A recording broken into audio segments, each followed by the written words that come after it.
How's it going, Scrub Gamers? Welcome back to another video here at Scrub Games, and today I've got another one of my discussion videos where I basically kind of go over a topic and how I feel about it, or just basically a bit of discussion about it.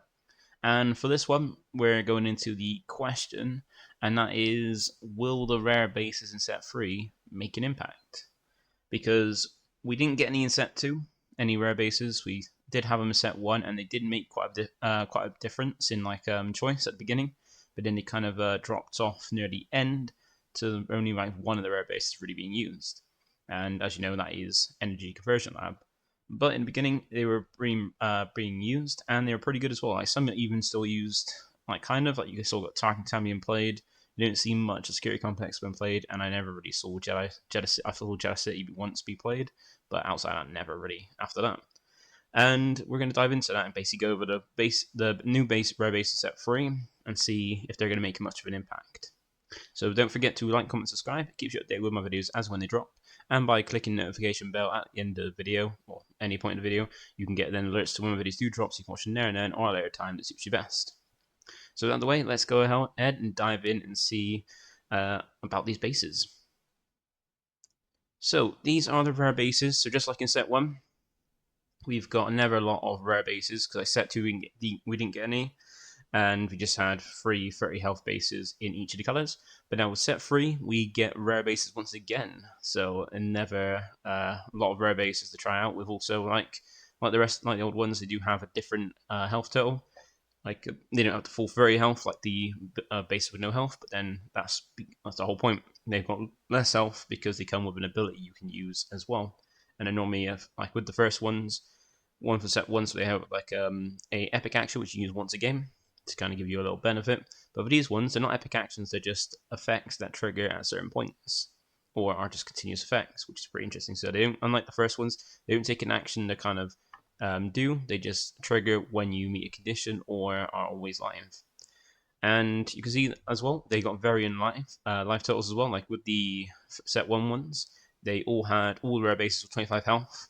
So the difference was 25 health base on a rare base with an effect, or 30 health with nothing, with no skill.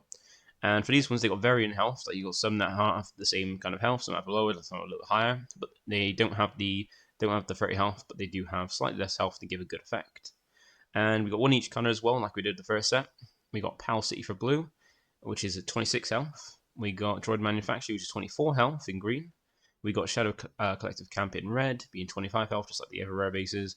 And then Petraki Arena, which is also 26 health, like Pal City. So one that's lower than the lowest health base so far, being 24 health for Droid Manufactory. We got 2 that are both 26 health bases, and they have the kind of same effect, just slightly different.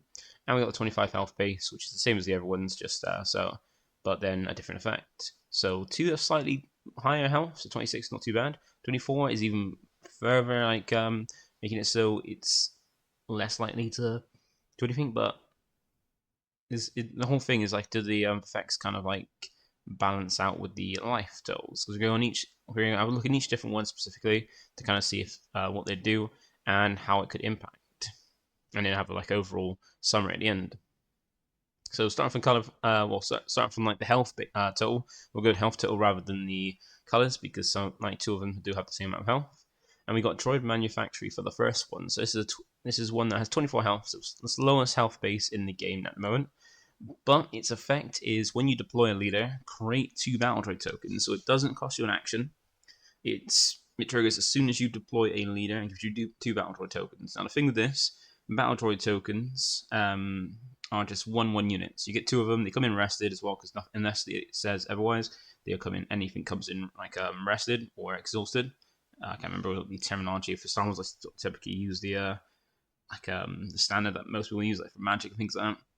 But yeah, when you deploy your leader, you get 2 battle droid tokens. You get 2 1/1 units that come in exhausted, and that's it. And you're basically sacrificing 6 health on your base to have that ability when you deploy a leader. Now, battle droid tokens aren't strong being 1/1, and the best use is really for things like exploit. So exploit is a keyword that's specifically for the dark side, and more for the dark side things, so separatist units and stuff like that. You do have some that units that aren't dark side that do have exploit, So there are some that aren't just on the dark side. So there's units that aren't on the light side that coordinate, but typically exploit is for the villainy side, and then coordinate is more for the heroic side or heroism side. So they vary. You do get them come over into non like light or dark aspect cards, but typically for those sides. So exploit is only really for the dark side. So you want a dark side leader normally for it. And the one that kind of benefits most from exploit is Count Dooku, which is already green itself, so it doesn't really need extra green, and there's not much of a point to go double green because there's not many things in double green outside of command kind of really boost up Dooku much, really, to be honest. So you don't really want to have double green, and Dooku's the best leader for the exploit stuff because he can give extra exploit on top. So if a card already has exploit, you can give it extra exploits, kind of like stack up. I think it does stack with exploit. So the more you give to it, the more you can exploit. You can exploit higher, and typically you want a different aspect to go with it. And since he's in green, you probably, and the dark side, you probably want blue as well to go with it to make him more controlling leader or for some good units and stuff. And because of that, like, there's not really much use of this base. I don't see this base being used much in the competitive play because, as I said, there's only one really leader that kind of abuses exploit or makes good use of this, and that is Dooku, which is already in green. So I don't see much use of this being in green. I don't see this making much play because the health is very low as well. And in fact, it's not really worth having that low health on your base. Because one thing you've got to consider as well is that with the lower health bases, you're more susceptible to aggro, being to have a easier job taking you out, rather than if you're on 30 health base as well. So there's that. So that's the green one. I don't think this is going to see much play, but now we'll move on to the next one, the 25 health base, and that is Shadow Collective Camp. Now, this has the same health as the Ever Rare base. Ever Rare bases from set 1, and the same as the Red Rare base. So both Red Rare bases have 25 health. One lets you, using an action, epic action, allows you to do 3 damage to a damaged unit or damaged non-leader unit, so you can kind of finish this off, and that's kind of like very, very good for red, because red's all about damage, either by like being aggressive or throwing out damage everywhere. So it goes quite well with it. But this one is literally just when you deploy your leader, you draw a card, and draw isn't that like that big a deal compared to other games. Other games, if you can draw cards, sometimes like you want to draw lots of cards. Like I've played like multiple games, and you get some games where the draw doesn't make much of a difference. Like you don't really like, or you have card decks, well not decks or cards. You have games where you have a ton of draw, like Pokemon and Dragon Ball. You have a ton of draw and ton of resource, like ways to gain advantage and gain more cards down from more options, which is which means like drawing a card isn't that great, or can be amazing. But in this game where you basically don't have many cards at the beginning, but then you can get more cards later on, it's not really that much of an impact. I could see it being pretty good. This one I could probably see being used because if you're trying to draw for more cards and like trying to dig through, then it could be handy, especially if you want to play red, but Tarkin Townsend can be useful, but you want get more draw to have more options, then it could be really, really good. But I don't see it being that great, to be honest, for it. Like it could be used, like I think it might be used at some point in competitive play, but I don't see it being that impressive because drawing a card at either lost 5 health on your base is not really worth the trade-off, to be honest.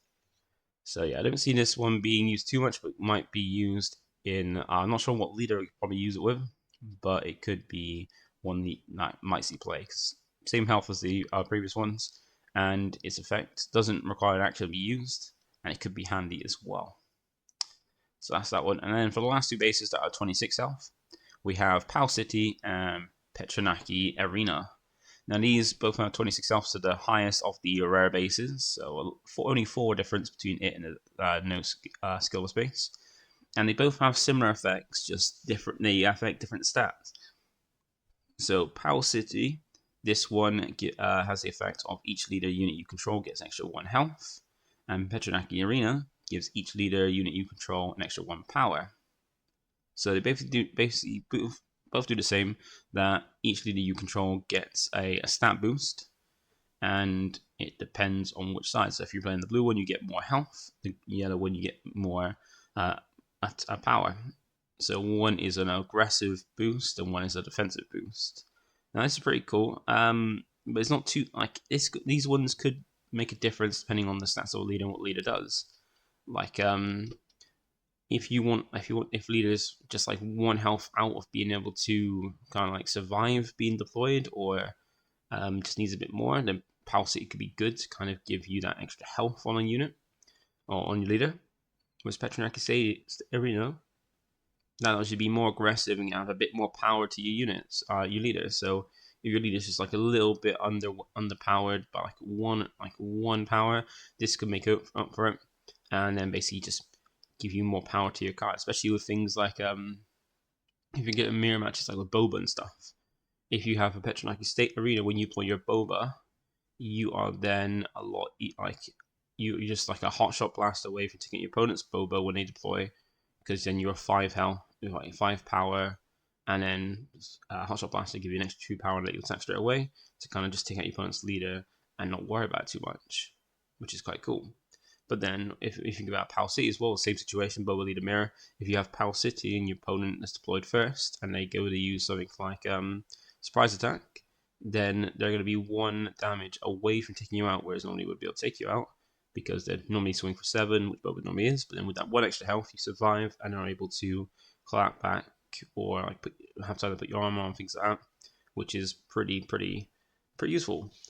But still, like, it only affects leader. Remember, you only get 1 leader in the game, and once your leader is defeated and gone, it's never out there, and then basically this effect is nothing. This effect is nothing outside of give a boost while your leader, so it's all dependent on when your leader's out, which, if it's taken out quite quickly, it's not going to be as much use, and up until then, it's not really doing for much for you. So these rare bases, well, these 2 here don't seem to be the greatest, but I can see being used to basically have that extra bit boost.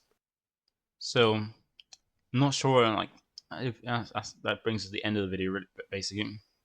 A conclusion where, let's look at these bases. They don't really offer too much. Like, you got 2 that are leader reliant, 1 that is in the same color as the leader. It can make use of it, so you don't really want to go double that color when it's just no need to. And the other one, it just draws a card, which isn't that impactful. But essentially, how these look, like, remember, with this game, when sets are designed, they're focused on competitive play, plus also draftability, and also there is an alternative format called Twin Suns as well. If you've not seen that, it's basically where you play with 2 leaders, a base, and you play as like a like up to 4-person game where you play all against each other, like a free for all. And these bases seem to be less designed for competitive play, but more for things like draft and for Twin Suns. These more, because if you think about Twin Suns, like 2 of them deploy require when you deploy a leader to trigger, and 2 of them are where you control the leader. And with more than 1 leader, 2 leaders in those games, you get more use, like having 2 leaders that both get an extra 1 health from Pal City, 2 leaders that get extra 1 power from Petraki Arena, or when you deploy 2 leaders, you can get the 4 Battle Droid tokens or draw 2 cards with your Shadow Collective camp, which is pretty interesting. So these I don't think these will make any impact really on the meta, but these are just basically there for really nice ones you can play in Twin Suns and Draft. So if you have any opinions on this, feel free to let me know down in the comment section below. You might have seen something that I haven't seen, but as I can tell, it seems more these seems more of like Draft and Twin Suns based leaders, and especially when we get set 4 next year, where basically our decks go up to 80 cards, and then have even more options then, which would be pretty cool. That's probably when I haven't played Twin Suns yet. I do want to play it, just never sees the opportunity to play. Like normally when we have our locals, we have the last Saturday, well, no, last locals of the month. They can have a vote to see what we want to play, and it's always draft. No one like it's been draft every time so far. No one really wants to try out different formats like Twin Suns or anything interesting. So let me know if you got any comments below. Remember to like, comment, subscribe, and thank you for watching, and I'll catch you next one. Bye for now.